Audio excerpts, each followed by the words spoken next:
Bon, ça y est, le ponçage est complètement terminé. Donc, regarde, tiens, je te montre vite fait tout ce qu'il y a. Donc là, c'est juste avec la ponceuse de vanne. Et moi, j'en ai fait pareil, voire le double avec celui-ci. Donc, tu vois un peu ce que tu évites de mettre partout quand tu as un aspirateur et des outils qui aspirent bien. Là, ça, c'est super important. Ça t'évite d'inhaler tout ça. Quand tu travailles avec les ponceuses, tu n'as pas besoin de masque, sincèrement, parce que tu ne fais pas de poussière volatile. Tu vois, il n'y a pas de la fumée partout, etc. Ça se travaille super bien. Donc maintenant que ça c'est fait, grosse étape avant la mise en peinture, c'est le dépoussiérage. Parce que même si ça aspire, si tu veux, ça retient la poussière volatile, mais ça retient pas, ça va pas décoller la poussière du mur non plus. Donc tu vois, si je fais ça dans la main, hop, tu vois, c'est tout blanc. Donc parce qu'il y a encore plein d'enduit dessus. Donc là, le but, ça va être de bien préparer le support parce que après, ça va être peint à l'airless et l'airless, ça pardonne pas. S'il y a de la poussière, ça peut te décoller ta peinture et te faire un résultat qui sera catastrophique. Donc là, grosse étape, dépoussiérage. Donc on va mettre un coup d'aspirateur partout sur tous les murs. Coup d'aspirateur et après ça, on mettra un coup de chiffon microfibre humide pour vraiment pouvoir retirer un maximum de poussière et pas être embêté par la suite au moment de la mise de la peinture. Donc eh bien, on fait ça et puis moi je te reprends après. Je vais pas te filmer l'étape de l'aspiration du microfibre, ça va pas être marrant pour toi.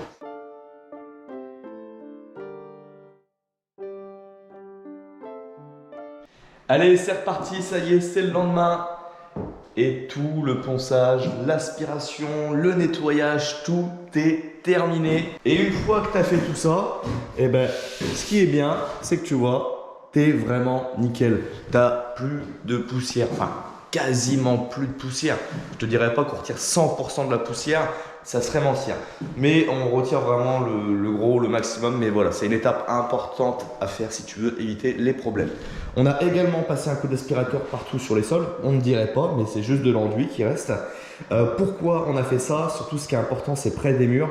Parce que quand tu vas le faire à l'airless, ça t'envoie de la pression, donc de l'air. Et en fait, le problème, c'est quand tu vas venir faire le bas, eh ben, tu risques de relever la poussière du sol et elle risque de s'accrocher au mur. Et ça, forcément, encore une fois, poussière plus peinture, ça ne fait pas bon ménage. Donc, toute cette partie-là, maintenant, est faite.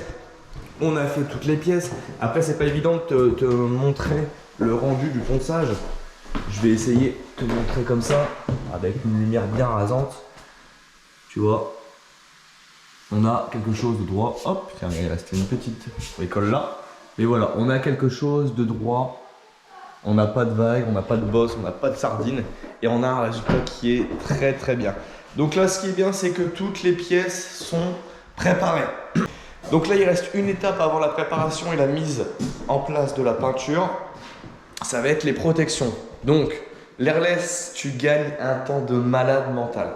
Là, en gros, par couche, on va dire pour mettre l'impression, je passerai, je sais pas moi, 4, 5, 6 heures, je pense, 5-6 heures à mon avis pour faire l'impression de tout l'étage. Là, avec le Graco, donc je vais utiliser le GX21. Hop, celui-ci. Ça va me prendre entre 3/4 d'heure et 1 heure, je pense. Tu vois, grosse différence. Par contre, avant, ça demande nécessairement un peu de temps, de protection. Parce que c'est volatile, tu ne peux pas être précis au millimètre avec ça comme avec ton pinceau. Donc, je vais devoir protéger. Mais sache que même quand tu fais de la peinture, il faut que tu protèges un minimum. Donc, tu perds un peu de temps, mais pas non plus trop longtemps. Donc, là, je vais devoir protéger forcément mes fenêtres, mais au final, là sur l'étage, j'ai pas grand chose à protéger. J'ai 3 fenêtres et une porte. Donc tu vois, ça va aller très très vite. Donc là, je vais m'occuper de protéger. Je vais te montrer comment je fais pour protéger mes fenêtres. Et comme ça, tu pourras refaire exactement la même technique chez toi si un jour tu es amené à utiliser un airless. Donc bah écoute, je me lance sur la protection des fenêtres.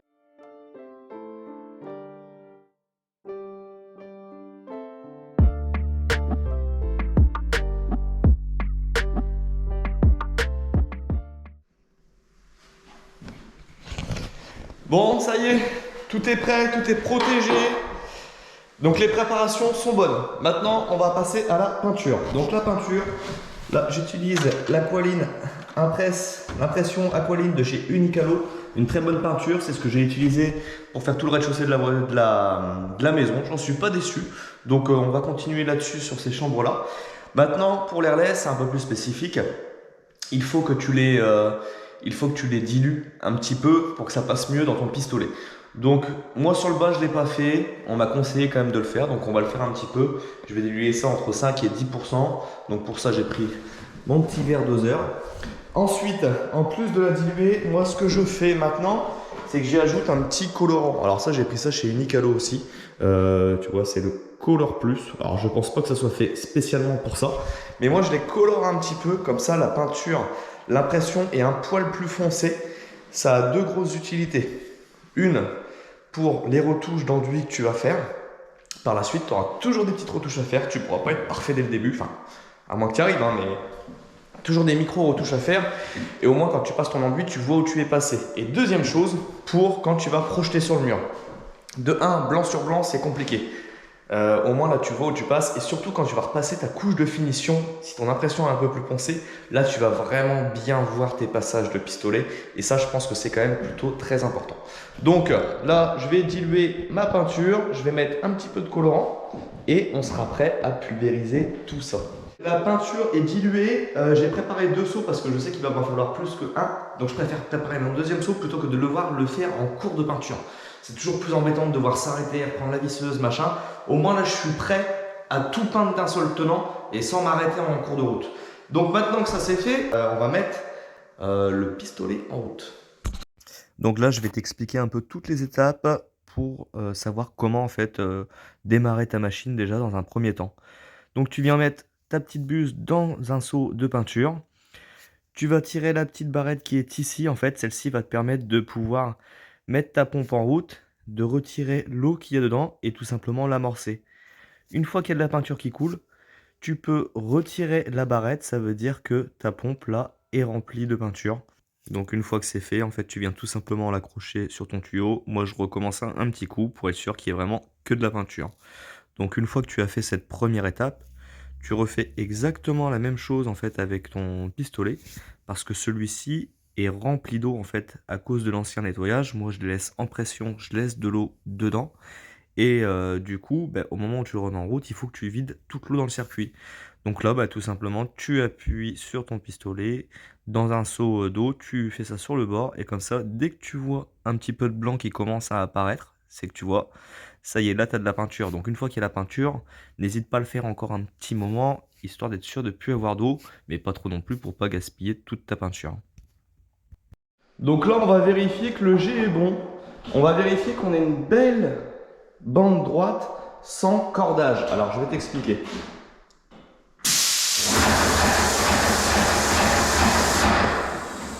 Donc là le fait de le faire sur une fenêtre, pourquoi on fait ça?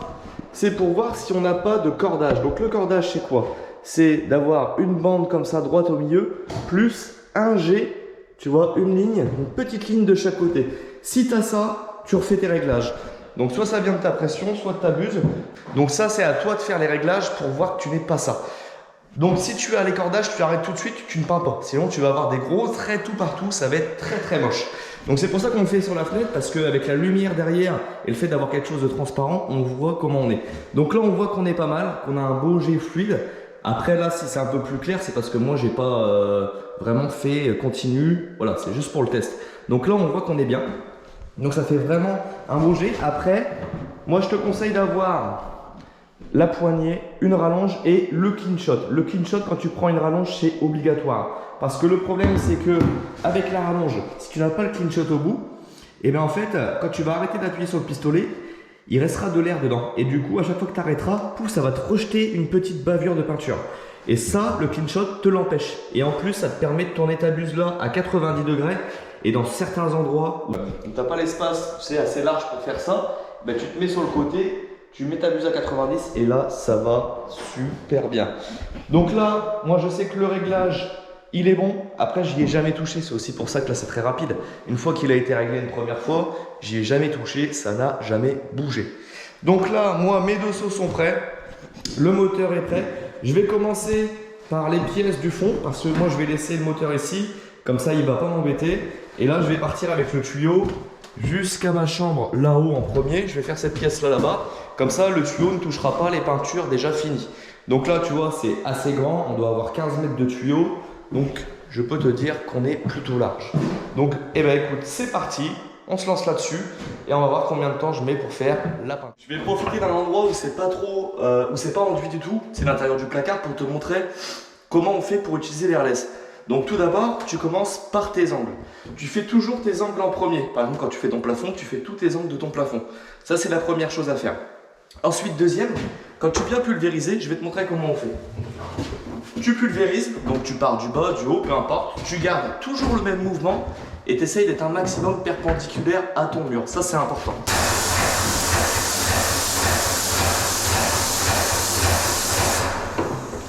Tu gardes toujours la même distance et toujours la même vitesse de mouvement au moment de pulvériser. Et ce qui est important, c'est quand tu vas repasser par-dessus, eh bien ton jet, tu viens pas le mettre à côté de celui que tu as fait.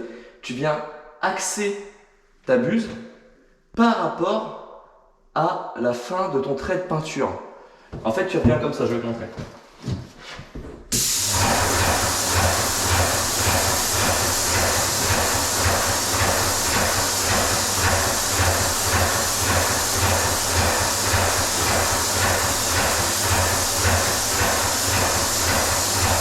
Donc tu vois, tu repasses bien à chaque fois par-dessus ton objet à moitié. Tu axes toujours et tu vas comme ça continuellement. Tu ne t'arrêtes pas. Dès que tu arrives en haut, hop, tu refais un petit coup sur le côté et là tu redescends à ta vitesse. Tu refais ton petit coup sur le côté rapidement et après tu redescends à la vitesse d'où tu étais. Et je vais te montrer maintenant le clean shot. Ce qui est bien, c'est que du coup, tu peux le tourner. Donc je te le mets là. Tu peux le tourner comme ça à 90. Et là, tu vois, je peux par exemple ici, c'est ce que j'ai fait dans les toilettes. Rester perpendiculaire à ce mur-là, tout en pouvant faire celui-ci.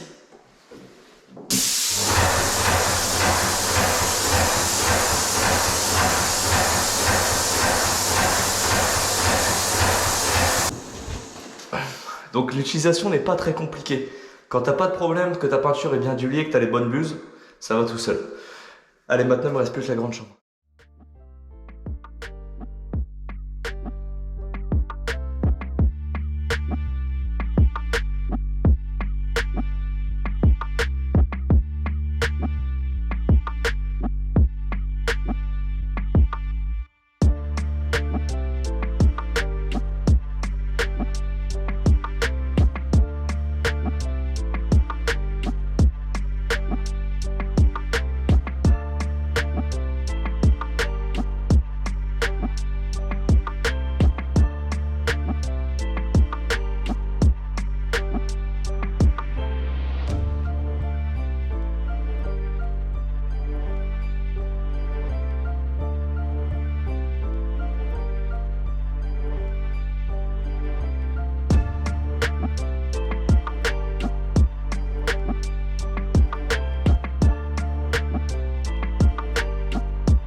Et voilà, ça y est. Regarde l'état un peu. C'est terminé, tout a été peint. J'ai commencé à 1h20-25.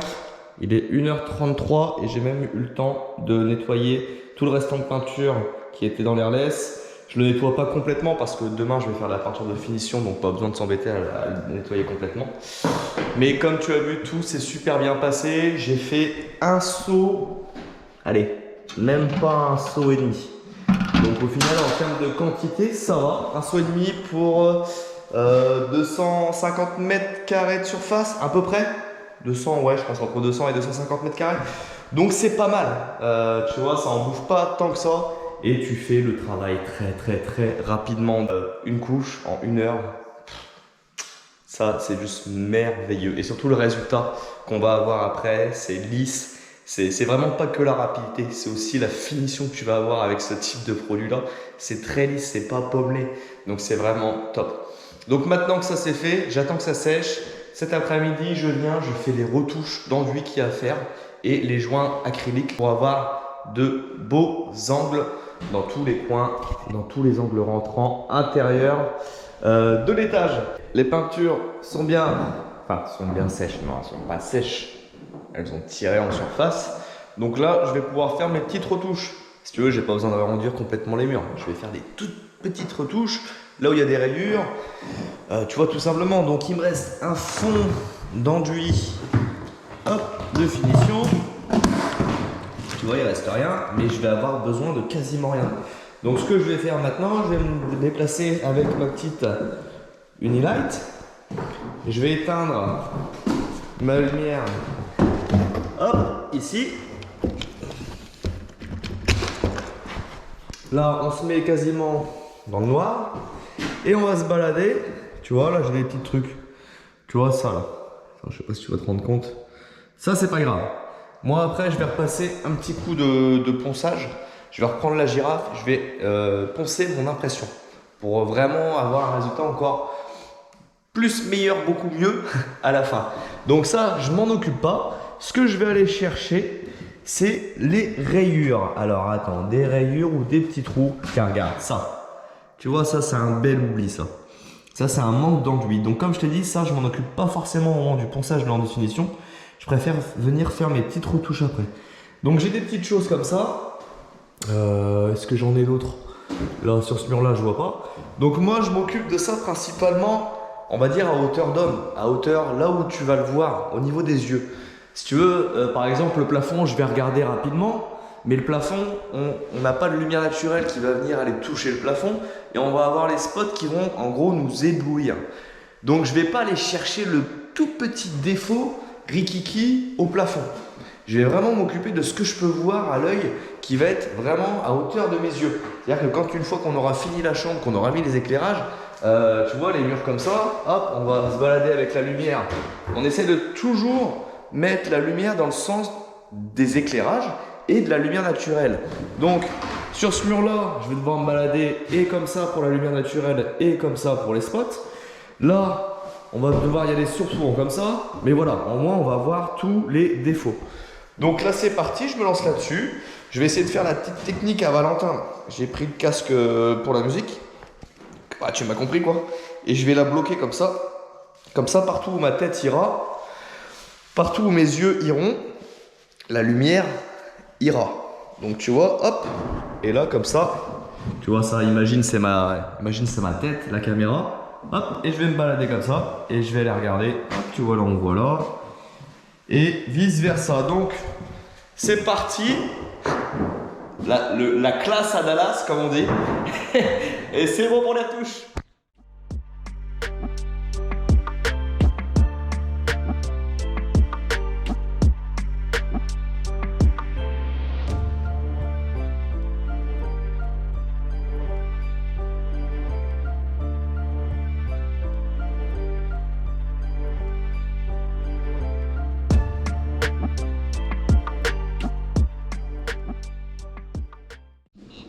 Bon, les retouches d'enduit sont terminées. Donc il y en avait quand même pas mal, hein. Attention, hein, c'est pas parce qu'on se débrouille bien en enduit, etc., qu'on a les bons outils, qu'il n'y a pas quand même pas mal de petites retouches. Après, je t'avoue que je vais vraiment chercher la petite bête, les tout petits détails, les tout petits trucs. Mais voilà, c'est quand même pas plus mal, ça sera plus agréable pour l'œil. Alors, je sais pas si on les voit beaucoup. J'ai peut-être pas assez teinté ma peinture. Là, on le voit bien, tu vois d'ici. À l'œil, ça se voit, mais c'est pas encore ça. Je pense que je teinterai encore un petit poil plus ma peinture. Même si tu vois, je me mets comme ça, on voit quand même pas mal. Mais une petite pointe de teinte en plus, ça sera pas du luxe. Donc maintenant que ça c'est fait, eh ben, je vais m'attaquer aux acryliques. Donc les acryliques, j'ai sorti le pistolet sur batterie Wurt. Comme ça au moins je suis tranquille, je me fais pas mal au poignet, ça va tout seul. Donc là c'est pas grand chose, c'est juste faire un cordon dans l'angle, un tout petit tout fin. Le lisser avec le doigt, pas besoin de cale, rien. Je le lisse avec le doigt, c'est vraiment histoire d'avoir vraiment des beaux angles parfaits. Un tout petit poil arrondi, pas trop mais juste un tout petit peu, histoire d'avoir une belle finition dans l'angle. Parce que au couteau avec les enduits, c'est pas forcément évident d'avoir un truc nickel jusqu'au fond de l'angle. Donc moi j'aime bien finir à l'acrylique. Donc l'acrylique tu le mets entre ta couche d'impression et ta couche de finition. Tu le fais pas avant parce que quand tu vas venir poncer tes enduits, tu risques de l'arracher en ponçant. Donc si tu l'arraches, c'est mort. Donc voilà, tu le fais à ce moment-là, ça va tout seul.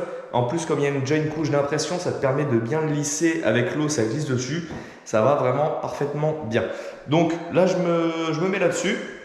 Je fais tous mes petits acryliques et puis on sera pas mal. Demain matin, je vais pouvoir me mettre à poncer un petit coup toute mon impression et faire ma peinture de finition.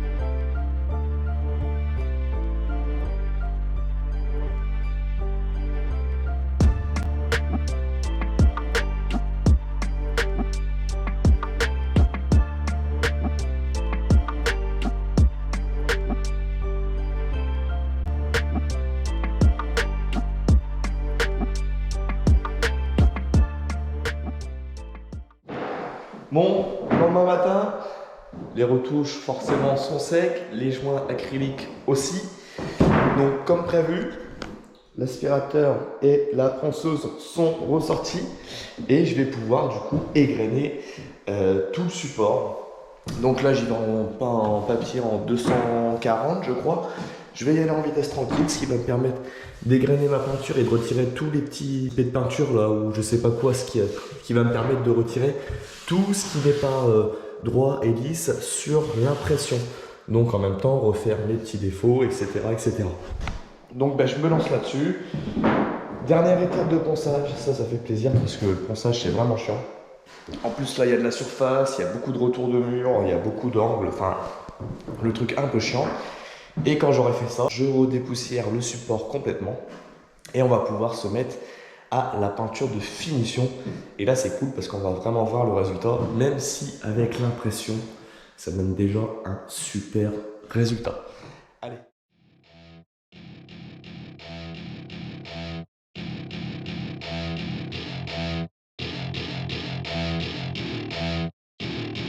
Welcome to my party, we're just getting started. A life is a dream or a nightmare scarring. Hand me a drink cause I think I'm going all in. Get me a shrink who can catch me when I'm falling. Cover up my scars, flip the handlebars. Crashing in my car, wake up in a bar. I'll be a superstar, just on my avatar. This world is so bizarre, empty out the reservoir.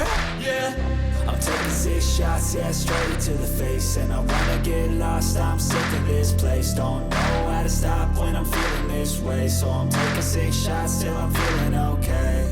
I think I'm going crazy, don't think I'll get home safe. So I'm taking 6 shots, all straight to the face. I'm taking 6 shots, are you coming with me? I'm taking 6 shots, yeah, straight to the face. And I wanna get lost, I'm sick of this place. Don't know how to stop when I'm feeling this way. So I'm taking 6 shots till I'm feeling okay. I think I'm going crazy, don't think I'll get home safe. So I'm taking 6 shots, all straight to the face. I'm taking 6 shots, are you coming with me?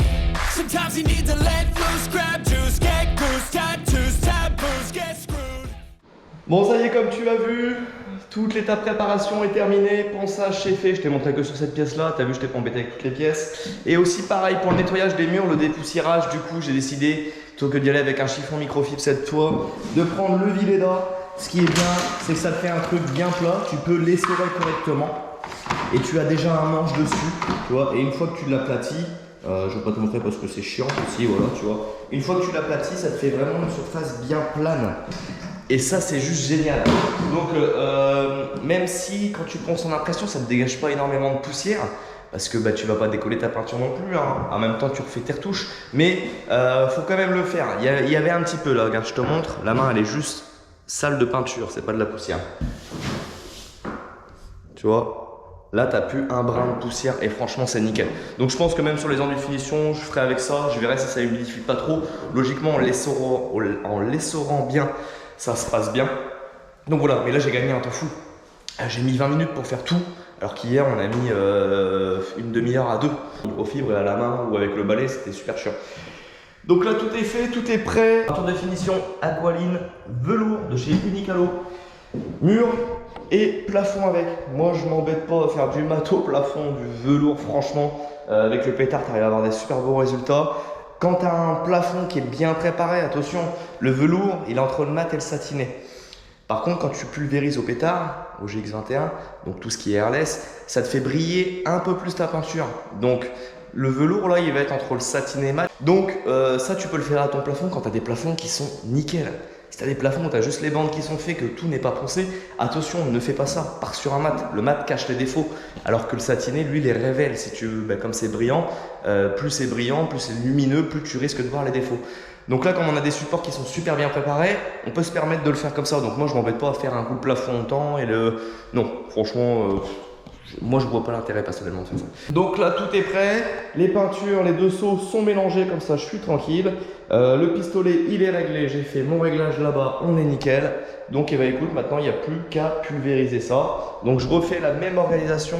Je laisse les machines ici et je vais du coup commencer par les pièces du fond. Donc, tu vois, tout préparé, tout nettoyé. J'ai remis le plastique qui était retombé. Et puis voilà. Donc, comme ça, là, on va pouvoir y aller pulvériser. Et ça va être top. Donc je vais faire une couche ce matin, bon il est 11h30, et je verrai du coup après manger s'il y a besoin d'une deuxième couche ou non. En bas je l'ai fait comme une couche, on est pas mal. On va voir si là il y a besoin d'une autre couche. Je vais voir si ma technique de pulvérisation s'est améliorée ou autre, enfin voilà. On va regarder à ça. Donc je m'occupe de ça, et puis bah, c'est parti pour la couche de finition. Loosen up, buttercup, all those hate comments will never make you feel enough. We're all adequate graduates, hearts full of calluses, but we know calculus. Damn, ain't that fabulous? Can't wait to apply all those mathematicus. But we can't get a job that pays us enough. I'm about to pop up. Fuck you, you're lost. We all know that we never really want a boss. So I'ma do what I want to. Something I can't undo. Yeah, I'ma do what I want to. Something I can't undo. I'm taking 6 shots, yeah, straight to the face. And I wanna get lost, I'm sick of this place. Don't know how to stop when I'm feeling. Bon, ça y est, les peintures sont terminées. Peinture de finition, donc là c'est en cours de séchage. Ça s'est super bien passé, donc non, le résultat est vraiment très beau. Je vais voir là en séchant s'il y a besoin de remettre une deuxième couche ou pas. Si c'est le cas, je le ferai. Mais pour l'instant, ça me paraît pas trop mal. Donc il y a juste 2 murs qui n'ont pas été peints en finition. C'est celui-ci, parce qu'il va y avoir un mur de couleur. Comme dans la chambre des garçons, on leur fait chacun un mur de couleur. Et ce grand mur là aussi. Donc voilà, tout s'est bien passé. J'en profite, j'ai fait aussi les quantités. Donc comme ça, tu as les quantités de plaques de plâtre, d'isolation, de tout ça et de peinture. On est au total à 186 mètres carrés. Donc tu comptes au moins 200 mètres carrés de placo, hein, parce que tu as pertes, tes chutes, tes doublages, etc. Et voilà, en peinture, moi j'ai fait 1,5 pot d'impression. Et là, je suis à même pas 1,5 pot de finition pour l'instant. Donc voilà, je vais vraiment voir au séchage ce que ça dit là. S'il y a besoin de remettre un petit coup, et puis s'il y a besoin de remettre, je remettrai. Donc voilà, je suis content du résultat. C'est vraiment très sympathique. Puis je te dis maintenant, on attend le séchage et on reviendra dessus après. Bon, au final, j'ai pas pu m'empêcher de remettre une deuxième couche. Tu le vois certainement à ma tête. Ouais, je me suis dit, allez, vaut mieux le faire. Ça me reprend même pas 1 heure. Au moins, pas de regret et le résultat sera nickel. Même si avec une couche, pour moi, c'était vraiment beau. J'ai dit, allez, on prend pas de risque, j'en mets une deuxième. Première chose, ouais, je mets pas de lunettes. Le problème, c'est qu'avec les retombées, ça retombe sur les lunettes. Et du coup, je vois plus rien. Il faut que je frotte les lunettes tout le temps. Et après, en fait, je vois plus rien du tout. Donc, tu sais, tu connais la technique, hein. Tu plisses les yeux et comme ça, tu crois que ça te rentre pas dedans. Alors que si. Enfin, c'est tout. Et du coup, je te montrerai pas le résultat tout de suite. parce que il fait nuit. Tu vois, j'ai même retiré les protections. Il fait nuit et du coup tu verras rien. Donc je te montrerai demain quand il fera jour, ça sera beaucoup plus agréable pour toi. Mais je vais te montrer un truc que j'ai jamais fait depuis tous les épisodes, c'est comment nettoyer ton airless. Donc là on part sur le GX21. C'est à peu près la même chose sur les autres. Mais voilà, là c'est comment nettoyer ton GX21 après avoir fait la mise en peinture. Tu verras, c'est très simple. Beaucoup de personnes ont peur d'utiliser l'airless parce qu'ils se disent que c'est un truc de dingue à nettoyer à la fin, qu'on perd en fait plus de temps qu'on en gagne. Eh bien c'est faux, ça va très vite. En fait, il suffit que tu le fasses une fois, la première fois est très longue, quand tu sais pas, tu cherches un peu, et après ça va tout seul. Donc je vais te montrer toutes les étapes que tu dois faire pour réussir le nettoyage de ton airless. Donc première étape, ce que tu viens faire, c'est que tu viens vider ta purge là, ton départ de pompe, tu sais, tu as ta petite poignée d'amorçage qui est ici. Donc quand elle est poussée, en fin de compte, tu peux t'en servir, tu peux te servir du pistolet. Quand tu la tires, elle va venir purger le tuyau ici et l'amorcer quand tu as besoin de peinture. Donc là, on va, au lieu qu'il y ait de la peinture dedans, on va amorcer de l'eau pour nettoyer déjà cette première partie. Donc là, je te montre.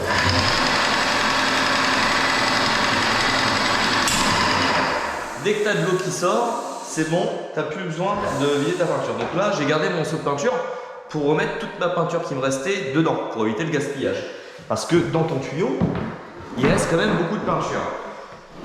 Tu laisses ton tuyau dans l'eau, donc là tu vois l'eau elle est pas très propre, on s'en fiche, c'est pour le début parce que tu vas rajouter de la peinture dedans, il y a un peu de peinture qui va retomber donc elle va être sale. Donc pour l'instant je laisse de l'eau pas très propre, c'est juste le temps de mettre tout en eau. Et là maintenant je vais reprendre mon pistolet, je le plonge dans le seau de peinture et je vais revider toute la peinture qui est dans tout le tuyau. Je te rappelle qu'on a 15 mètres de tuyau, donc on va éviter de gaspiller ça, on va le remettre dans la peinture. Donc on refait pareil.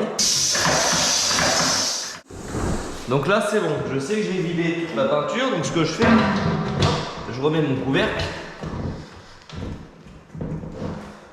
Et ça, je peux le retirer, je peux le mettre de côté, il n'y en a plus besoin. Maintenant ce que je vais faire, c'est que je vais aller chercher un seau d'eau propre pour pouvoir rincer mon appareil. Donc là j'ai ramené un seau d'eau propre, il est un peu blanc parce qu'il y avait un petit reste dedans. Et ce que je vais faire, je vais refaire exactement la même étape. Je vais repurger cette partie-là en eau un peu plus propre et je vais refaire pareil dans mon pistolet.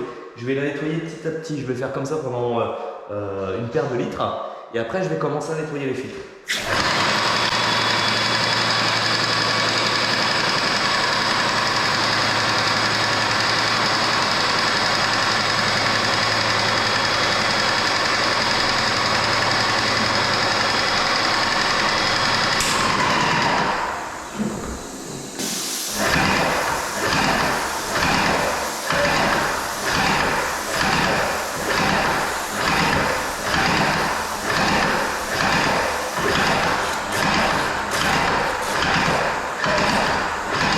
Là tu vois, je commence à voir que le tuyau est propre parce que quand j'asperge de l'eau, c'est pas de l'eau sale qui sort.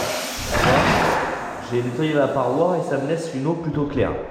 Donc maintenant que cette étape là est faite, on va venir au nettoyage du filtre. Enfin des filtres parce qu'il y en a plusieurs. Donc tu as plusieurs choses à nettoyer. Tu as ici déjà ta crépine.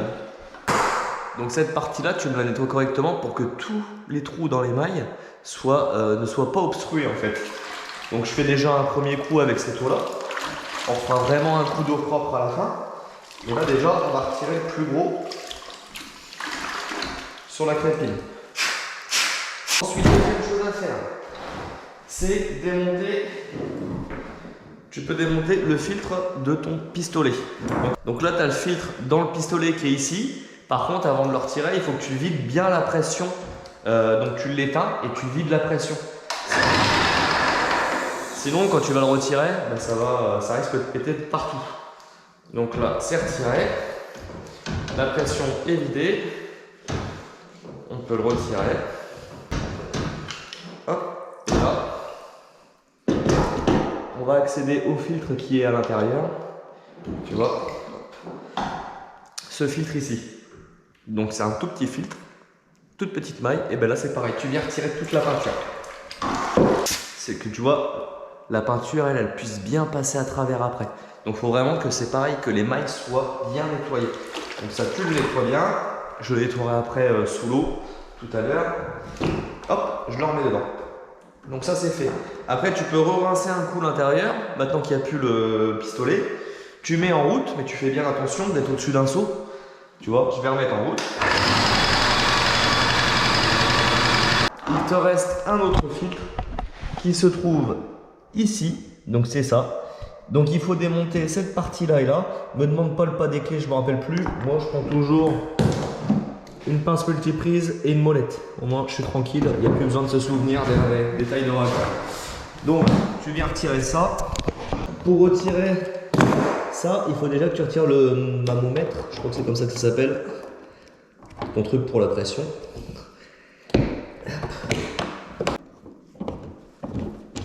Hop, donc ça, c'est retiré. Hop, et là, tu vois, ça nous donne accès à ce filtre qui est ici. Donc là, c'est pareil, on nettoie bien les deux pièces, on les plonge dans l'eau. Et on refait la même étape. Et donc une fois que tout est nettoyé, eh ben on va pouvoir tout remonter dessus. Donc là je vais remonter comme je viens de démonter. Et je vais aller rechercher un seau d'eau bien clair, bien propre. Et là on va refaire un dernier rinçage dans la machine. Bon, mis à part les restants de résidus d'eau sale qu'il y avait sur le pistolet, et ben l'eau elle change pas de couleur. Donc là on sait que tout l'intérieur est nettoyé nickel. Donc maintenant que ça c'est fait, il reste encore une petite étape à faire. Je vais te montrer deux produits que je viens d'avoir. Un petit sablier, en fait ça c'est tout simplement pour y mettre tes buses dedans. Donc toutes tes buses, tes 417, 517, tes buses, c'est ce que tu mets au bout de ton pistolet, c'est ça. Et bien pour qu'elles restent bien à l'abri de toute poussière, etc., après les avoir bien nettoyées, tu viens les mettre dans ton petit pot. Hop, tu viens prendre toutes tes buses. Hop. Tu viens les plonger dedans. Et après, tout simplement, tu retournes le sablier et tu as le produit qui va les remplir et qui va te permettre de bien te les protéger. Ensuite, une fois que tu as fait ça, tu as un autre produit, c'est celui-ci. Donc la dernière étape du pompe armor, c'est un liquide que tu vas injecter en fait dans ton moteur, dans ton tuyau pour pouvoir préserver ton airless. Ça pompe en fait pour éviter que tu le laisses trop longtemps quand tu t'en sers pas pendant un petit moment. C'est bien de le protéger avec ce type de produit. Sinon moi ce que je fais c'est que je le laisse en eau et je le laisse sous pression, je l'éteins et j'y touche plus. Comme ça il y a toujours de l'eau dans le circuit, on sait jamais des fois qu'il y a des résidus de peinture qui sèchent ou autre. Et ben au moins ça me le protège. Donc comme je sais que là je vais pas m'en servir tout de suite, et bien tout simplement, je vais mettre le produit. Là, je vais mettre ma pompe d'amorçage en route. Hop, tu vois, je fais vider l'eau. Dès que j'ai du produit qui sort, c'est que c'est bon. Ma pompe, elle est alimentée. Et je vais faire pareil dans le tuyau. Je vais mettre en route jusqu'à temps qu'il y ait du produit qui sorte. Donc là, tu vois, le produit est sorti du pistolet. Ça veut dire que tout le réseau est complètement rempli. Donc une fois que tu as fait ça, eh bien, écoute, c'est tout bon. Tu nettoies ta machine correctement, tu mets un coup de chiffon, un coup de produit pour retirer tous les résidus de peinture. Et tu n'as plus qu'à aller la ranger dans ton atelier, si possible à l'abri du gel. Et puis ben voilà, c'est une bonne chose. Bon, ça y est, les peintures sont bien sèches. C'est juste super, le résultat à l'airless est vraiment magnifique. C'est lisse, c'est beau, c'est propre, c'est tendu, ça n'a pas d'effet pommelé. Pas évident de te rendre compte comme ça, mais voilà. L'airless, une fois que tu le gères, que tu mets ta bonne buse, ta bonne pression, et ben le résultat il est vraiment magnifique à la fin. Et tout l'étage est vraiment au top là-dessus. Maintenant on va passer du coup au mur couleur ici. Donc tu sais, dans chaque chambre il y a un mur à faire en couleur. Les couleurs ont été choisies, donc ça va être le moment de le faire. Donc là je vais passer à l'astuce pour t'expliquer comment faire un mur en couleur avec des arêtes dans les angles nickel. I think I'm going crazy.